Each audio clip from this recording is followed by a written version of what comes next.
एक दिन मंदोदरी ने कबीर साहब से कहा, मुनिंदर जी से कहा कि हे दाता, मेरी एक अर्ज आपते है, आपके बिना मेरे दुख का निवारण कोई कर नहीं सकता। कबीर साहब ने कहा बोलो। मुनिंदर जी ने कहा बोलो बेटी क्या बात है। कि मेरा पति एक किसी औरत को उठा लाया है और मैं उसको बहुत समझाती हूँ, लेकिन वो जालिम मुझे मार पीटता है, बुरी बुरी गालियां देता है और कहता है कि इसके देवर ने और इसके पति ने मेरी बहन की नाक काटी थी, इनको नचा नचा के मारूंगा। तब कबीर साहब ने कहा बेटी इसको समझा दे, वो आम व्यक्ति नहीं है जिसकी पत्नी उठा लाया है, इसके तो औले दिन लग गए, इसके तो कुदिन आ गए, विनाश नजदीक है इसका। ये त्रिलोकी नाथ है, स्वयं विष्णु आए हैं। यदि ये अपना जीवन को संभाल लेगा, मान जाएगा तेरी बात और नाम ले लेगा मेरे तें, तो इसके प्रारब्ध को मैं चेंज कर सकता हूं और सीता को वापस देना होगा।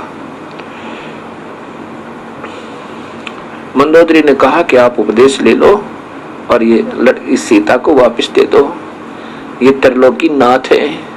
तो मंदोदरी के ऊपर बहुत नाराज हो गया रावण, कई गालियां सुनाई कि तू क्या समझती है बदमाश, क्या मैं उन दो मांसाहारी मस्करों से डर जाऊंगा?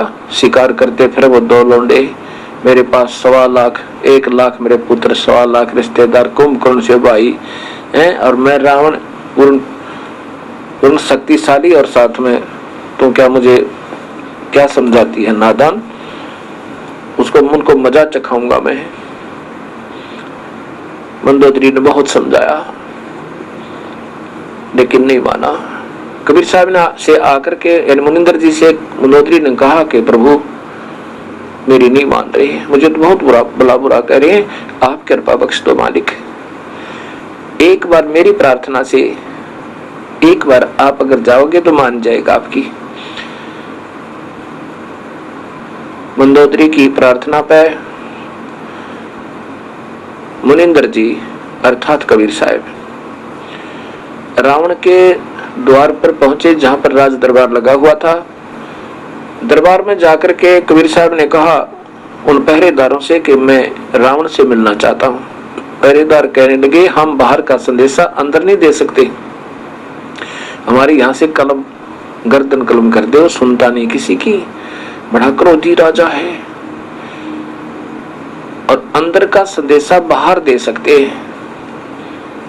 अब कबीर साहब वहां से अंतर्ध्यान हुए और जहां रावण बैठा था ऊंची सेज पर, वहां दरबार लगा था पूरा, वहां जाकर के प्रकट हो गए। जब रावण ने देखा कि ये कौन आ रहा है दरवाजे की तरफ से व्यक्ति, अननोन व्यक्ति, तब उसने पूछा तू कौन है, कहां से आया है, कैसे आ गया, और बुलाओ पहरेदारों को। उन द्वारपालों ने कैसे आने दिया इसको, बुलाओ उनको। तब मुनिंदर जी अर्थात कबीर साहब ने कहा कि रावण मैं तेरा हित चिंतक हूं और तेरे से 2 बात करने आया हूं, तुम मेरी इजाजत के बिना यहाँ कैसे आ गया? रावण ने कहा, और तेरे को आने कैसे दिया? उनको अभी मजा चखाता हूं, द्वारपालों को गर्दन काट दूंगा।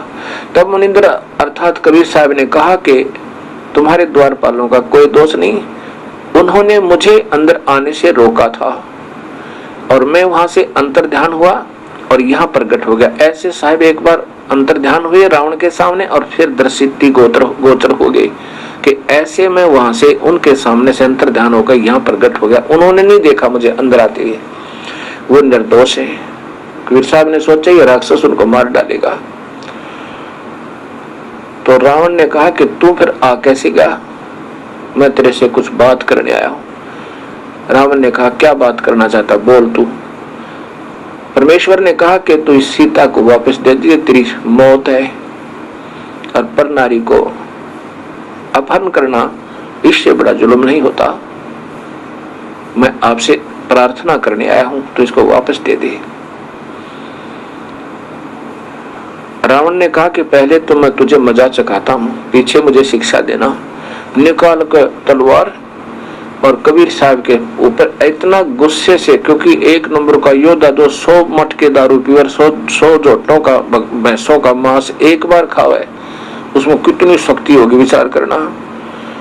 और कबीर साहब ने एक सीख, ये जो बुहारी झाड़ू होता है और जो खेतों से लाई हुई एक पतली पतली सीख होती है, उस सीख को साथ लिए होता। सीख एक छोटी सी पतली सी होती है, लंबी, इतनी सारी लंबी, तो उसको ऐसे डाल दिया उसकी तलवार के सामने और ऐसे 70 बार वार किए उस रावण ने। क्रोध में आकर जो आंखें लाल करके रावण की तलवार, एक तलवार कितना मोटा वृक्ष हो आर पार कर दे।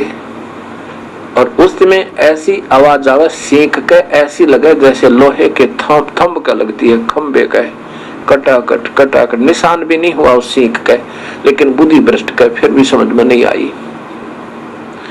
पसीनम पसीना का 70 वार करना, पसीने आगे रावण के, और सीख न्यू की न्यू। कबीर साहब ने कहा कि देखा ये तेरी निशान भी नहीं है तेरी तलवारों का, और मान जा मेरी बात, नहीं रोएगा इन दिनों को याद करके।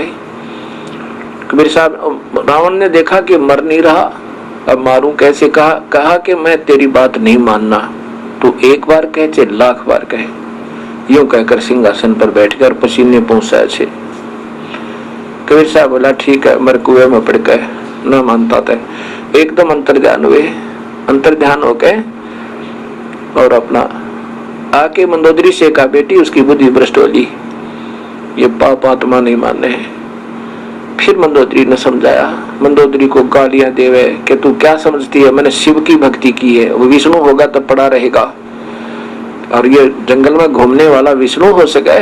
मैंने भगवान शिव की पूजा की है और 10 बार यहाँ से गर्दन काट के समर्पण कर रखा है, और भगवान शिव मेरे ऊपर प्रसन्न है, उन्होंने मुझे ठाठ कर रखे हैं, कितनी सोने की लंका दे रखी है, मेरे इतने योद्धा भाई बहन पुत्र है, सब कुछ। तो उन 2 मस्करों से मुझे डराती है, पड़ी रहे बोल वाली।